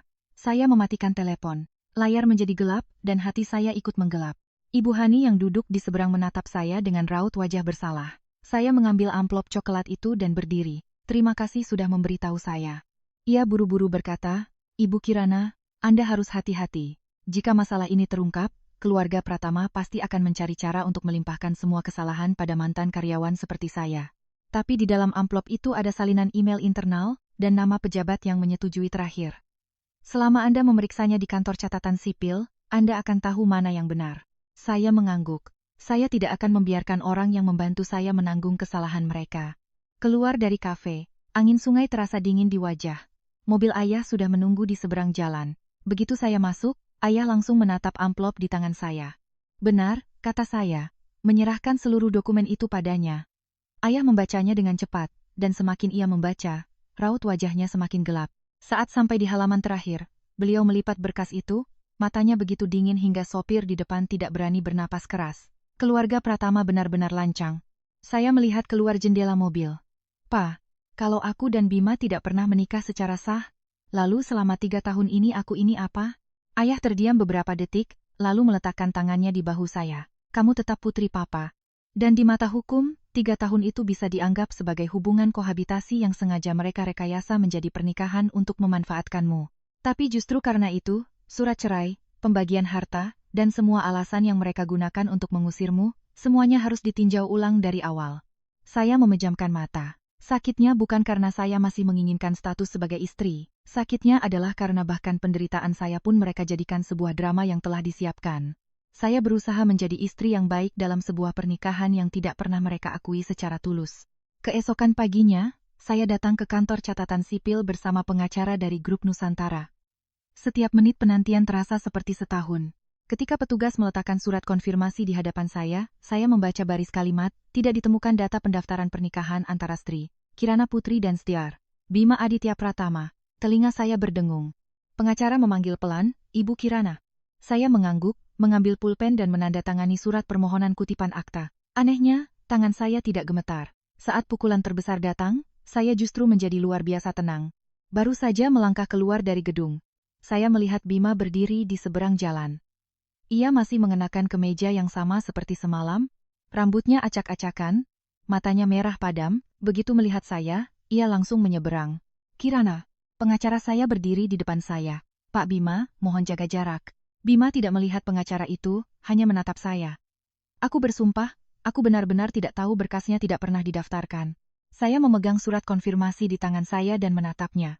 Kau tidak tahu, tapi kau menikmati keuntungan dari penipuan itu. Kau membiarkanku menyandang status istrimu saat kau butuh wanita penurut di rumah. Lalu kau membiarkanku menandatangani surat cerai saat kau perlu mengusirku dengan bersih. Bima, kau tahu apa yang paling kejam? Ia terpaku. Yaitu aku pernah menganggap semua kebohongan itu sebagai kehidupan nyataku. Matanya memerah. Aku akan memperbaikinya. Aku akan membuat ayah dan ibuku bertanggung jawab. Aku akan menikahimu lagi dengan benar. Kali ini sungguh-sungguh. Saya memotongnya. Kau masih belum mengerti. Aku tidak butuh kau menikahiku lagi. Aku butuh seluruh keluargamu menjawab. Kenapa kalian berani mengubah 3 tahun masa mudaku menjadi sebuah lelucon? Sebuah mobil hitam berhenti di tepi jalan. Ayah saya turun, diikuti oleh 2 pengacara. Beliau berjalan ke samping saya, tidak melihat Bima, tapi berkata pada pengacara, kirimkan somasi hukum ke keluarga Pratama. Mulai hari ini, semua perjanjian perceraian sebelumnya, dianggap tidak sah untuk sementara waktu. Sekaligus, ajukan permohonan pembekuan aset yang terkait selama Kirana ditipu dalam kedok pernikahan. Wajah Bima memucat. Pak Baskara, ayah menoleh padanya, suaranya sedingin es. Sebaiknya kau pulang dan tanyai ayahmu, siapa yang menyutradarai drama ini? Siapa yang diuntungkan, dan siapa yang menandatangani persetujuannya. Tanyakan dengan jelas sebelum kau datang memohon pada putriku. Saya masuk ke dalam mobil. Melalui jendela, saya melihat Bima berdiri sendirian di trotoar, tersesat seperti orang yang baru saja kehilangan seluruh masa lalunya. Tapi saya tahu, ini baru permulaan. Rahasia pernikahan palsu telah terungkap, dan orang berikutnya yang harus saya hadapi bukanlah Bima, melainkan Suryo Pratama. Sore itu, somasi hukum dari grup Nusantara sampai di kantor pusat grup Pratama. Kurang dari 1 jam kemudian, Suryo Pratama menelepon langsung ke nomor ayah saya. Kali ini, ia tidak lagi berbasa-basi. Suaranya berat, terdengar kelelahan dari seseorang yang tahu dirinya sudah di tepi jurang. Pak Baskara, saya ingin bertemu dengan Kirana secara pribadi. Ayah menatap saya mengangguk. Beliau menyalakan pengeras suara, menjawab dengan dingin, putri saya akan menemui Anda, tapi tidak ada pertemuan pribadi. Pengacaranya akan hadir. Di seberang sana hening beberapa detik. Baik, malam ini di kantor grup Nusantara. Saya memotong. Tidak perlu malam ini. Jam 2 siang ini, di ruang rapat yang sama di lantai 38. Saya tidak ingin menundanya lagi. Suryo Pratama tidak menolak. Mungkin ia sadar, semakin lama ditunda, grup Pratama akan semakin sulit dikendalikan. Bocornya informasi internal pagi itu telah membuat saham mereka anjlok, rekan bisnis mulai menelepon meminta penjelasan, bank juga menuntut agunan tambahan. Sebuah rahasia tentang akta nikah yang tadinya hanya tersimpan di laci tua, kini bisa menjadi pemicu yang meruntuhkan reputasi keluarga. Jam 2 siang, saya masuk ke ruang rapat. Suryo Pratama sudah duduk di dalam. Hanya dalam semalam, pria yang tadinya tampak berwibawa itu seolah menua beberapa tahun. Bima berdiri di belakangnya, matanya terpaku pada saya. Ibu Larasati tidak hadir. Mungkin setelah rapat kemarin, ia tidak lagi punya keberanian untuk berhadapan dengan saya. Saya duduk. Pengacara meletakkan surat konfirmasi dari catatan sipil dan berkas dari Ibu Hani di atas meja. Pak Suryo, saya ingin mendengar langsung dari Anda. Kenapa berkas pernikahan saya dan Bima tidak pernah didaftarkan? Suryo Pratama menatap berkas-berkas itu, bibirnya terkatup rapat. Kirana, masalah ini memang keluarga kami yang tidak menanganinya dengan benar. Saya tertawa dingin. Tidak benar, Anda mengubah saya menjadi menantu tanpa status selama 3 tahun, lalu menggunakan surat cerai palsu untuk mengusir saya. Anda menyebut itu tidak benar? Suara Bima bergetar. Pa, apa? Apa Papa benar-benar tahu dari awal? Suryo Pratama memejamkan mata. Saat membukanya, tatapannya tidak pada putranya, melainkan lurus pada saya. Iya, saya tahu. Bima mundur setengah langkah seolah baru saja dipukul keras. Kenapa? Suryo Pratama mengepalkan kedua tangannya di atas meja. Karena saat itu grup Pratama butuh citra pernikahan yang stabil, tapi saya tidak ingin terikat secara hukum dengan seorang gadis yang tidak jelas latar belakangnya. Ibumu menyarankan untuk menunda berkasnya, dan saya setuju. Saya pikir, jika setelah beberapa waktu dia terbukti cocok, kita bisa menyelesaikannya nanti. Saya menatapnya, hati yang saya kira sudah kebal masih terasa nyeri. Lalu saya, dalam perhitungan Anda, saya ini apa? Ia terdiam. Saya melanjutkan. Saya adalah orang yang dipajang di atas panggung resepsi, menerima restu, memanggil mertua, mengurus rumah Anda, menjaga martabat putra Anda. Tapi di mata Anda, saya hanyalah kandidat masa percobaan yang tidak butuh kontrak resmi. Mata Bima memerah menatap ayahnya. Apa Papa tahu aku hidup bersamanya selama 3 tahun? Apa Papa tahu dia tulus padaku? Suryo Pratama menoleh. Membentak pelan. Sekarang kau baru bicara soal tulus, apa gunanya? Kalau dari dulu kau memperlakukannya dengan baik, semua ini tidak akan terbongkar. Saya tertawa. Ternyata di mata mereka, kesalahannya bukan karena mereka menipu saya. Kesalahannya hanya karena Bima tidak berakting cukup baik untuk membuat saya tetap diam. Saya mendorong tuntutan hukum ke hadapannya. Pak Suryo, mulai hari ini saya menuntut 3 hal. Pertama, grup Pratama harus mengeluarkan surat pernyataan resmi yang mengonfirmasi bahwa pendaftaran pernikahan tidak pernah tuntas, sekaligus mengklarifikasi informasi fitnah yang pernah mereka sebarkan tentang saya. Kedua, semua aset, hadiah, dan keuntungan yang timbul selama 3 tahun saya ditipu dalam kedok pernikahan harus diinventarisasi ulang. Ketiga, Ibu Larasati dan pihak terkait harus bekerja sama dengan pengacara untuk mengklarifikasi insiden di villa tahun lalu. Suryo Pratama melihat tuntutan itu, wajahnya masam. Sejauh mana kau mau menekan grup Pratama? Saya menatapnya, setiap kata terdengar jelas. Bukan saya yang menekan, kalian sendiri yang meninggalkan terlalu banyak hutang. Bima melangkah maju, suaranya nyaris memohon. Kirana, aku akan menandatangani semua yang kau minta. Aku akan mengembalikan semuanya. Aku hanya mohon, jangan anggap 3 tahun itu sepenuhnya palsu. Bagiku, setidaknya perasaanku. Saya mengangkat kepala menatapnya. Perasaanmu dimulai kapan? Saat kau membiarkan Rania masuk ke dalam hidupmu? Atau saat kau tahu aku Putri Baskara Aditama? Ia membeku, tidak bisa menjawab. Tepat saat itu, pengacara saya menerima telepon. Ia mendengarkan beberapa saat, raut wajahnya berubah, lalu membungkuk dan berbisik di telinga saya. Ibu Kirana, kami baru saja memeriksa sertifikat tanah. Villa di Menteng tempat Anda dulu tinggal bersama keluarga Pratama. Kepemilikannya saat ini atas nama Anda. Saya mengangkat kepala dengan cepat. Suryo Pratama juga berubah raut. Ekspresinya memberitahu saya bahwa ia tahu tentang ini, tapi tidak menyangka akan terungkap secepat ini. Saya menatapnya, bertanya perlahan. Pak Suryo, sepertinya rahasia keluarga Pratama bukan hanya selembar akta nikah yang tidak pernah ada. Seisi ruangan hening mencekam. Saya menatap Suryo Pratama, dan ia dengan cepat menghindari tatapan saya. Reaksi kecil itu sudah cukup untuk mengonfirmasi ucapan pengacara saya. Villa di Menteng, tempat saya pernah dianggap seperti orang asing di kamar tidur saya sendiri, tempat saya menunduk mendengar omelan Ibu Larasati, tempat Rania masuk sebagai tamu tapi bertingkah seperti nyonya rumah, ternyata sudah lama atas nama saya. Saya tersenyum tipis. Pak Suryo, Anda mau menjelaskannya sendiri? Suryo Pratama mengepalkan tangannya, wajahnya muram. Villa itu adalah hadiah pernikahan. Hadiah pernikahan? Saya mengulanginya. Suara saya mendingin. Sebuah hadiah pernikahan yang penerimanya tidak tahu menahu? Sebuah rumah atas nama saya, tapi selama 3 tahun saya tinggal di sana seperti orang menumpang, sementara ibu Anda punya hak untuk membuang barang-barang saya ke gudang. Bima menoleh cepat ke ayahnya.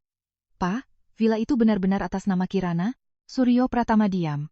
Saya melihat ekspresi terkejut di wajah Bima, dan hati saya tidak tahu harus merasa ironis atau sakit. Bahkan dia pun tidak tahu. Keluarga Pratama memang hebat dalam menyembunyikan rahasia. Mereka menyembunyikan status pernikahan dari saya, menyembunyikan aset dari putranya, dan menipu seluruh dunia dengan citra keluarga yang terhormat.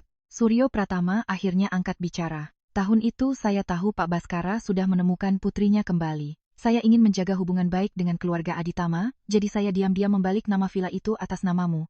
Hanya saja, saat itu belum saatnya untuk diumumkan. Saya menatapnya. Belum saatnya, atau tidak mau? Ia tercekat. Saya berdiri, mengumpulkan berkas saya. Pengacara, siapkan dokumen untuk mengambil alih penggunaan villa. Saya mau sore ini ke sana untuk melakukan inventarisasi aset. Bima maju. Kirana, biar aku yang urus. Di dalam masih ada barang-barang ibuku, dan saya menatapnya. Dan barang-barang Rania, kan? Wajahnya memucat. Saya tersenyum dingin. Kebetulan, aku juga ingin lihat, senyaman apa dia tinggal di rumah yang terdaftar atas namaku. 1 jam kemudian, mobil saya berhenti di depan gerbang villa di Menteng. Gerbang besi yang familiar itu ada di depan mata. Tapi kali ini, saya bukan lagi wanita yang menenteng tas kecil dan menunduk masuk di tengah omelan ibu mertua. Di belakang saya ada pengacara, perwakilan manajemen aset dari grup Nusantara, dan 2 staf inventarisasi. Gerbang terbuka. Pembantu baru yang melihat saya tertegun. Belum sempat ia bicara, Rania sudah keluar dari ruang tamu. Ia mengenakan jubah sutra, rambutnya tergerai, dan di lehernya tergantung kalung yang pernah saya lihat di laci Bima. Begitu melihat saya, wajahnya berubah. Kamu datang ke sini mau apa? Saya melangkah melewati ambang pintu, melihat sekeliling ruangan yang pernah membuat saya sesak napas selama 3 tahun. Sofa baru, gorden baru, di atas meja ada vas mawar merah menyala. Seolah ia berusaha menghapus semua jejak saya. Saya menjawab dengan tenang. Saya datang ke rumah saya. Perlu lapor padamu? Rania mengerutkan kening. Rumahmu? Kamu gila? Ini villa keluarga Pratama. Pengacara di belakang saya membuka tasnya, meletakkan salinan sertifikat hak milik yang sudah dilegalisir di atas meja. Nona Rania, menurut dokumen hukum, villa ini adalah milik sah Ibu Kirana Putri. Mulai hari ini, semua individu yang tinggal di sini tanpa izin tertulis harus segera pergi dan bekerja sama dalam proses inventarisasi aset. Rania membeku. Ia merebut kertas itu, matanya membaca cepat setiap barisnya. Wajahnya berubah dari merah menjadi putih. Tidak mungkin, Mas Bima tidak pernah bilang.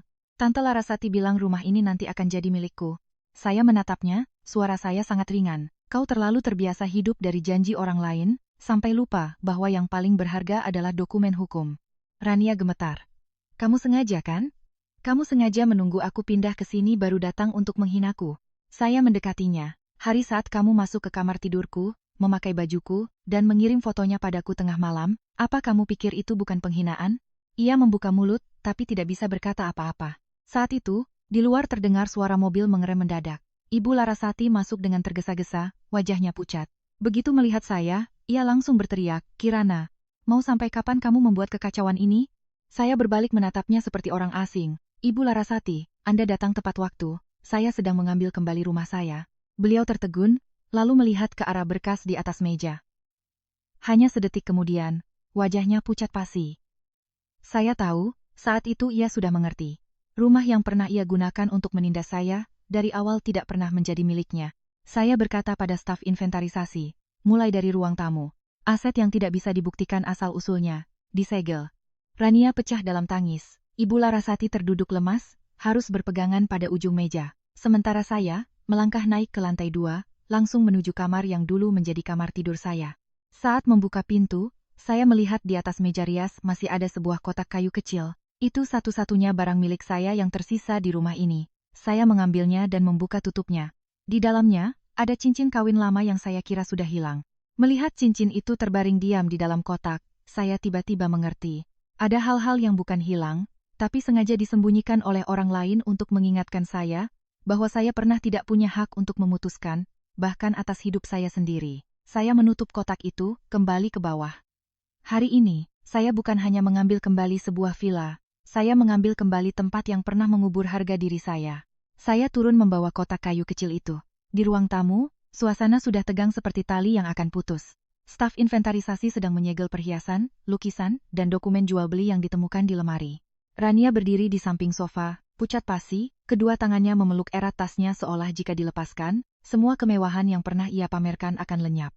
Ibu Larasati terduduk lemas di kursi, matanya kosong menatap sertifikat di atas meja, mulutnya tak henti bergumam, "Tidak mungkin, rumah ini milik keluarga Pratama."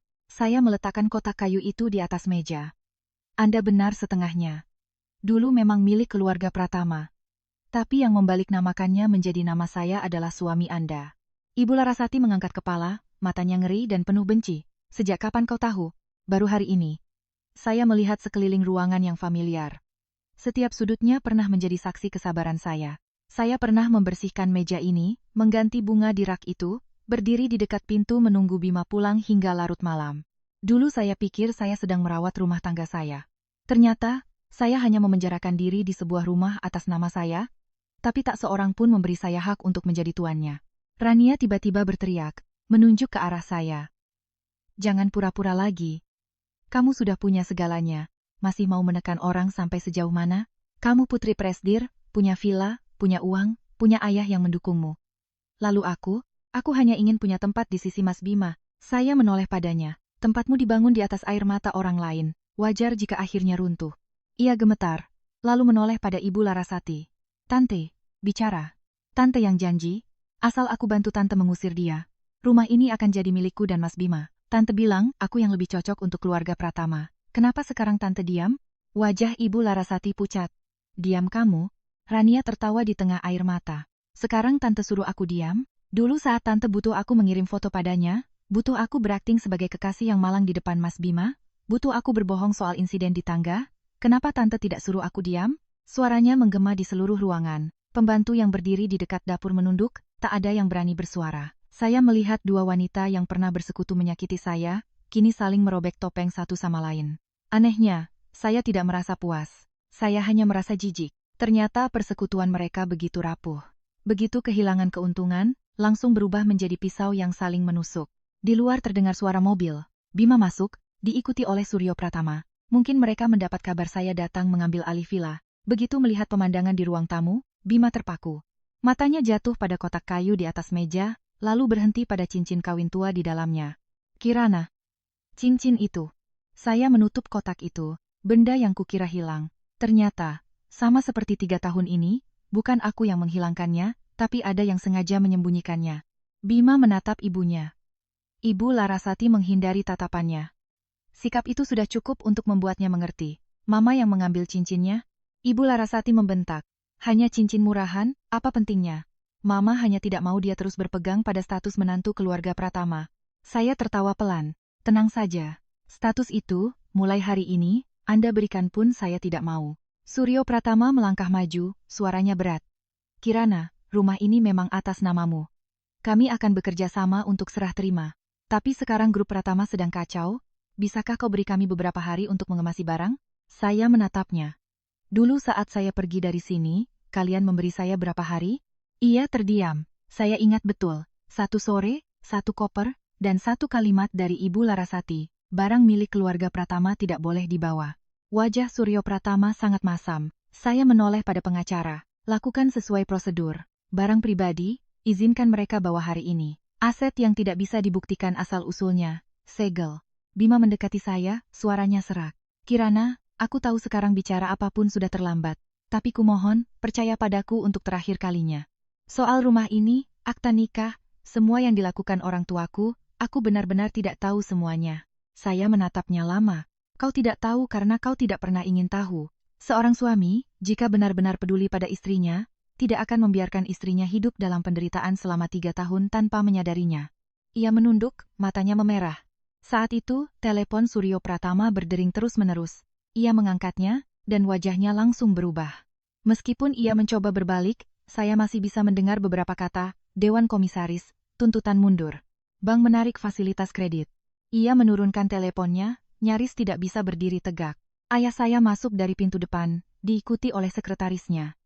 Beliau melihat seisi ruangan, lalu berhenti pada saya. "Kirana, Dewan Komisaris Grup Pratama baru saja mengirim undangan agar kamu menghadiri rapat darurat besok pagi. Mereka ingin mendengar syarat terakhir darimu. Saya mengambil kotak kayu itu, menatap Bima, Ibu Larasati, Rania, dan Suryo Pratama. Semua orang yang pernah membuat saya merasa tidak punya jalan keluar, kini berdiri di rumah saya, menunggu keputusan dari saya. Saya berkata sangat pelan. Kalau begitu, besok pagi, kita akhiri semuanya. Keesokan paginya, saya melangkah masuk ke ruang rapat besar grup Pratama, dengan kotak kayu kecil di tangan. Di dalamnya ada cincin kawin tua, benda yang pernah melambangkan kepercayaan paling bodoh dalam hidup saya. Meja rapat sudah terisi penuh oleh Dewan Komisaris, pengacara, perwakilan bank, Suryo Pratama, Ibu Larasati, Bima, dan bahkan Rania. Tak ada lagi yang bisa mempertahankan kesombongan mereka. Tatapan yang dulu meremehkan saya, kini hanya dipenuhi kewaspadaan dan ketakutan. Saya duduk di kursi yang berhadapan dengan Suryo Pratama, meletakkan kotak kayu di atas meja. Suryo Pratama angkat bicara lebih dulu. Kirana, apa syarat terakhirmu? Saya membuka map, suara saya tenang. Pertama, grup Pratama harus secara terbuka mengklarifikasi bahwa saya tidak pernah diceraikan karena materialistis atau tidak tahu diri. Kedua, semua aset terkait villa di Menteng harus diserah terimakan dalam kondisi semula. Ketiga, Ibu Larasati dan Rania harus menandatangani surat pengakuan atas perbuatan mereka dan bekerja sama dengan proses hukum. Keempat, grup Pratama harus menarik semua fitnah yang pernah mereka sebarkan tentang saya di kalangan bisnis. Ibu Larasati menggebrak meja. Kau ingin aku kehilangan muka baru kau puas? Saya menatapnya. Muka Anda lebih berharga dari kehormatan dan 3 tahun hidup saya? Beliau tercekat. Suryo Pratama menarik tangannya. Tanda tangani, bisiknya serak. Ibu Larasati menoleh pada suaminya. Kau menyuruhku menandatanganinya? Suryo Pratama memejamkan mata. Kalau kau tidak tanda tangan, grup Pratama hancur. Saat itu, apa yang bisa kau pertahankan? Kalimat itu seperti tamparan terakhir bagi kesombongannya. Ibu Larasati gemetar saat mengambil pulpen. Rania di sebelahnya menangis hingga riasannya luntur, tapi saat pengacara meletakkan dokumen di hadapannya, ia tak punya pilihan selain menandatanganinya. Bima duduk diam dari awal. Ia menatap saya, matanya merah padam, tapi tidak berani lagi memanggil nama saya. Setelah semua tanda tangan selesai, saya mengeluarkan cincin dari kotak kayu dan meletakkannya di tengah meja. Dan ini yang terakhir. Bima menatap cincin itu, suaranya bergetar. Kirana. Saya memotongnya. Jangan panggil saya begitu. Mulai hari ini, tidak ada lagi hubungan di antara kita. Atau lebih tepatnya, secara hukum, kita memang tidak pernah menjadi suami istri. Seisi ruangan hening. Meskipun banyak yang sudah mendengar desas-desusnya, tapi saat saya mengucapkannya langsung, suasana terasa hampa. Bima berdiri. Aku akan mendaftarkannya kembali. Asal kau setuju, aku akan memulai semuanya dari awal. Kali ini aku akan menikahimu secara sungguhan, memberimu status yang pantas. Saya menatapnya. Hati saya terasa damai. Bima, kau masih berpikir yang kubutuhkan adalah status darimu? Selama 3 tahun, yang kubutuhkan adalah suami yang percaya padaku, melindungiku, dan berpihak padaku. Tapi kau tidak pernah bisa melakukannya. Sekarang, aku tidak butuh lagi. Ia menggelengkan kepala, air matanya jatuh. Aku salah, aku benar-benar salah. Saya mengambil cincin itu, meletakkannya di telapak tangannya. Kalau begitu, simpanlah ini. Simpan untuk mengingat bahwa pernah ada seorang wanita yang tulus mencintaimu, tapi kau dan keluargamu sendiri yang menghancurkannya. Saya berdiri. Ayah sudah menunggu di pintu. Beliau tidak berkata apa-apa, hanya mengulurkan tangannya pada saya. Saya berjalan, menggamit lengannya seperti saat kami meninggalkan restoran hari itu. Di belakang, Bima memanggil saya sekali lagi, suaranya pecah. Kirana, apa aku masih punya kesempatan? Saya tidak menoleh. Tidak. Satu kata yang singkat, tapi menutup seluruh 3 tahun penderitaan. Setelah itu, keluarga Pratama secara terbuka meminta maaf. Ibu Larasati mundur dari posisinya. Rania mengembalikan semua aset yang bukan miliknya. Suryo Pratama kehilangan jabatan direktur utama setelah Mosi tidak percaya. Bima berkali-kali mencoba menemui saya, tapi semua permintaannya ditolak oleh pengacara. Sementara saya, kembali ke grup Nusantara, memulai hidup untuk diri saya sendiri. Saya bukan lagi wanita yang menunduk di dapur keluarga Pratama. Saya adalah Kirana Putri, putri ayah saya, dan yang terpenting, saya adalah diri saya sendiri. Cerita ini dibuat berdasarkan inspirasi dari kehidupan dengan alur yang difiksikan. Setiap detail dan karakter dibangun dari imajinasi penulis. Pelajaran yang dapat diambil dari cerita ini adalah bahwa dalam pernikahan, cinta tidak dapat bertahan tanpa rasa hormat dan kepercayaan. Jangan kehilangan nilai diri sendiri hanya karena mencintai seseorang. Keluarga yang menggunakan uang, status, dan prasangka untuk menindas orang lain, cepat atau lambat akan membayar harganya. Seorang wanita boleh berhati lembut dan berkorban, tetapi jangan biarkan kesabaran mengubahnya menjadi orang yang diremehkan. Saat terluka, tetaplah tenang, kumpulkan bukti, lindungi kehormatan, dan pilihlah untuk melangkah pergi dari tempat yang tidak lagi pantas untukmu. Terima kasih telah membaca.